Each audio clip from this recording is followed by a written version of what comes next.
بسم اللہ الرحمن الرحیم۔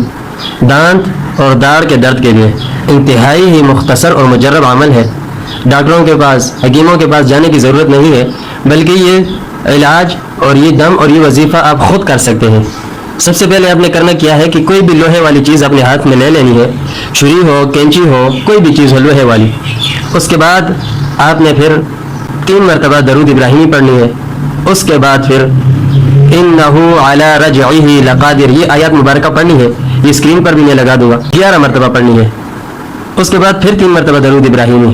اس کے بعد پھر اس چیز پر دم کر کے اس کو 3 مرتبہ اپنے اس دانت پر ماریں اور اس دانت پر بھی دم کر لیں۔ انشاءاللہ اللہ تبارک و تعالیٰ کے فضل و کرم کے ساتھ 2-3 مرتبہ اس عمل کے کرنے سے اللہ کے فضل سے آپ کا وہ درد ہمیشہ کے لیے غائب ہو جائے گا۔ سب بھائیوں کو اس کی اجازت ہے، لیکن اجازت کے لیے کمنٹ میں درود شریف 1 مرتبہ لکھنا ضروری ہے۔ 1-2 مرتبہ کمنٹ میں درود شریف لکھیں اور خود اپنا علاج کروائیں۔